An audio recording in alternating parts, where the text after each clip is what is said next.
कक्षा 7 में अपन पढ़ेंगे प्रश्नावली 4.4 सरल समीकरण की। उसका भाग फर्स्ट लेते हैं। कुछ समीकरण बनाकर हमें इसको हल करना है। अज्ञात संख्याएं फिर वो ज्ञात करनी है। जैसे पहला क्वेश्चन है कि निम्न स्थितियों के लिए समीकरण बनाइए। स्थिति दी गई है, अपन इसको हल करके फिर उसकी अज्ञात संख्या ज्ञात करेंगे। जैसे प्रश्न नंबर 1 का 1, इसमें दिया एक संख्या के 8 गुने में 4 जोड़ें तो आपको 60 प्राप्त होता है। माना जो संख्या है वह संख्या अक्ष है, अपन अक्ष मान लेते हैं। उसका 8 गुना यानी इसका जो 8 गुना है 8 गुना हो जाएगा 8 अक्ष।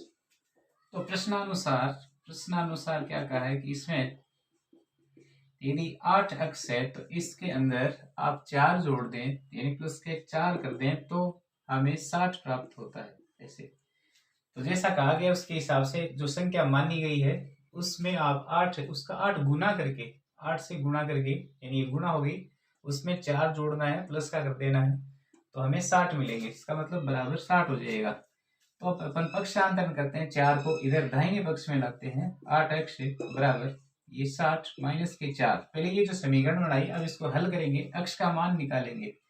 तो 8 अक्ष बराबर 60 में से 4 गए घटाने से 56 बच जाते हैं। अतः x बराबर होगा 56/8 और x बराबर 7, क्योंकि 8 का भाग 8 7 56 7 बार जाता है। ये हमें वो संख्या प्राप्त होगी जो हमें उसके 8 गुने में यदि 4 जोड़ दें तो 60 प्राप्त हो रहा है। अब इसका जो b वाला है इसमें भी अपन मानेंगे वह संख्या एक संख्या इसमें से 1/5 यानी माना जो वह संख्या है जो ज्ञात करवाई गई है वह अक्ष है। इस अक्ष का 1/5 तो अक्ष का 1/5 होगा, वो होगा अक्ष गुणा 1/5 या फिर इसको लिख सकते हैं अक्ष बटे 5। अब प्रश्नानुसार ये जो आपने मानी यानी ये अक्ष बटे 5, इसमें से घटाना है 4 तो आप यहाँ माइनस का चिन्ह लगाएंगे। माइनस के 4 बराबर हमें 3 प्राप्त हो रहा है।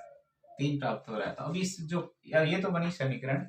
अब ये समीकरण बनी तो इसको अपन सरल करेंगे, हल करेंगे तो अक्ष का मान निकालेंगे। तो ये 5 है, इस 5 को हटाने के लिए नीचे है हर की जो संख्या है इसको हटाने के लिए लघुत्तम जैसे 5 ही होगा। 5 से इन पूरे जो पद है इन पूरे सभी को 5 से गुणा करेंगे यानी आपको दोनों पक्षों को 5 से आपको लिखना है। 5 से गुणा करने पर इनको गुणा कर रहे हैं तो x बटे 5 इंटू 5 माइनस 4 इंटू 5 बराबर 3 इंटू 5। तो ये 5 से 5 कैंसिल हो गया।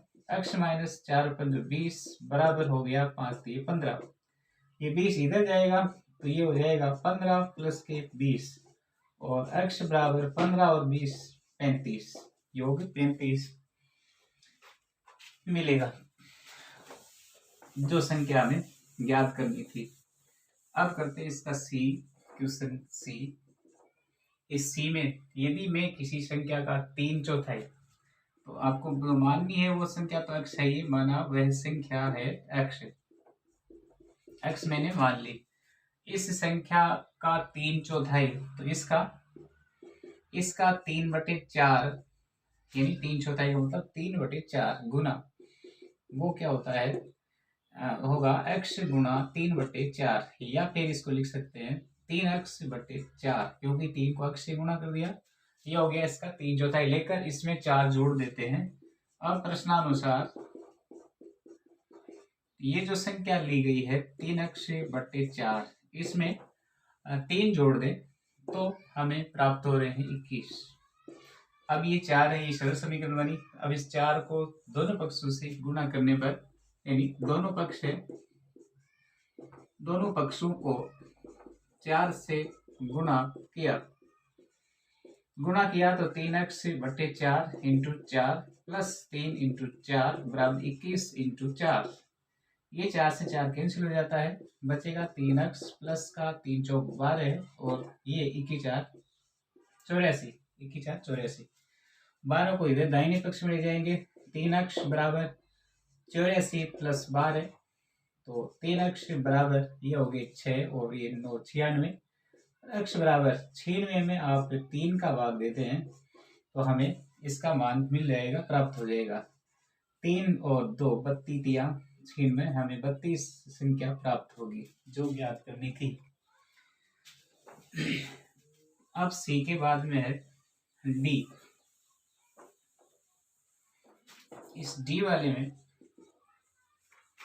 जब मैंने किसी संख्या के दुगुने में से, तो आपको जो संख्या माननी है वो तो है, माना वह संख्या है x, इसके दुगुने में से, तो इसका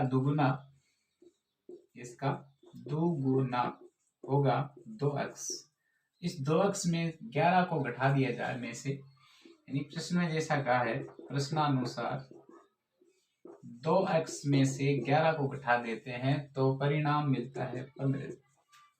ये हमें सरल समीकरण मिलेगी। अब इसमें x का मान ज्ञात करने के लिए पक्षांतरण करेंगे तो ये प्लस का 11 हो गया, माइनस का है, दाहिने पक्ष में जाने से धनात्मक यानी प्लस का हो जाता है। 2x बराबर 15 और 11 को जोड़ लेते हैं तो 26 और x बराबर 26/2, ये गुणा की संख्या है, इसके नीचे भाग में बदल जाती है तो x बराबर 13, वो संख्या होगी 13। अब इससे जो अगला है ई में मुन्ना ने 50 में से अपनी अभ्यास पुस्तिकाओं की संख्या के 3 गुने, यानी कुछ जो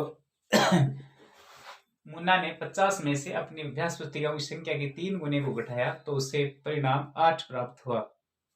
तो जो 50 है उसमें से 3 गुना मान लिया वो संख्या है x, माना जो अभ्यास पुस्तिकाएं होंगी बराबर x।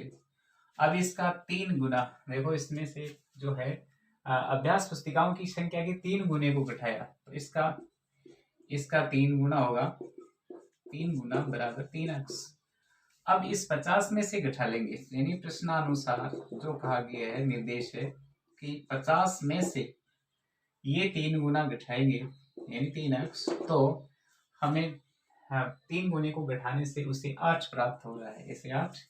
अब अपन संख्या ज्ञात कर लेंगे, 3x बराबर 50 को आप इधर ले जाएंगे तो ये हो जाएगा माइनस के 50, 50 में से 8 घटाने से 42 बच गया बराबर 3x।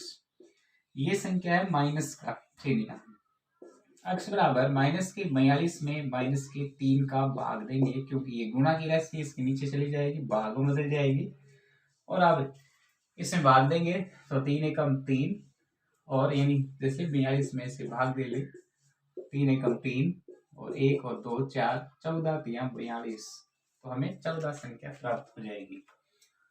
अब ई के बाद में एफ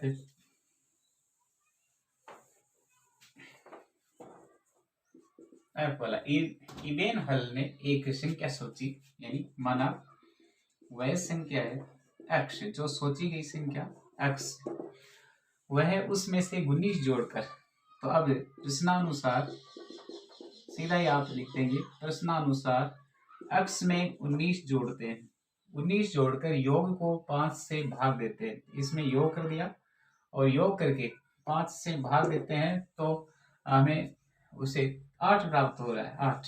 अब ये जो 5 है इसको हटाने के लिए आप इसको दोनों पक्षों को 5 से गुणा करने पर आप आगे लिखेंगे कि दोनों पक्षों को समीकरण के दोनों पक्षों को 5 से गुणा किया, 5 से गुणा किया तो x प्लस 19/5 इंटू 5 बराबर 8 इंटू 5। इस 5 से ये 5 कैंसिल हो जाते हैं और ये x प्लस 19 बराबर 8 पर जो 40, इनको आप गुणा कर देना। अब 19 को आप इधर ले जाएंगे तो ये घट जाएगी, माइनस का हो जाएगा 19। अब यदि ये आप घटाते हैं तो बच जाएगा 19 को घटाने से 21, तो x बराबर हमें 21 प्राप्त हो जाएगा। इसी तरह f के बाद में g वाला अपन समीकरण बना सकते हैं और फिर इसका हल भी कर सकते हैं। तो ये g वाले है, इसमें अनवर ने एक संख्या सोची, माना वह संख्या जो उसने सोची है वो है x। यदि वह इस संख्या के 5/2 में से, अब इसका 5/2 गुना क्या होता है x, यानी 5x/2, इसमें से 7 निकाल दे, यानी प्रश्नानुसार ये जो है 5x/2, इसमें से 7 निकाल देते हैं तो हमें 23 प्राप्त हो रहा है, ये समीकरण मिलेगा। अब ये 2 है, इसको हटाने के लिए दोनों पक्षों को, जो समीकरण है, समीकरण उसके दोनों पक्षों को 2 से गुणा करने पर, तो आप 2 से इसको गुणा कर दें, 5x/2 इंटू 2 माइनस 7 इंटू 2 बराबर 23 इंटू 2। ये 2 से 2 कैंसिल हो गया, बच गया 5x माइनस ये हो गया 14 बराबर 23 दूनी 46। 14 को आप इधर ले जाएंगे बाएं दाहिने पक्ष में, तो ये हो जाएगा प्लस के 14। 5x बराबर 14 आप इसमें जोड़ेंगे तो हो गया 60। x बराबर हो जाता है 60/5 बराबर x बराबर 12। 12×5 60, वह संख्या हमें 12 प्राप्त होगी।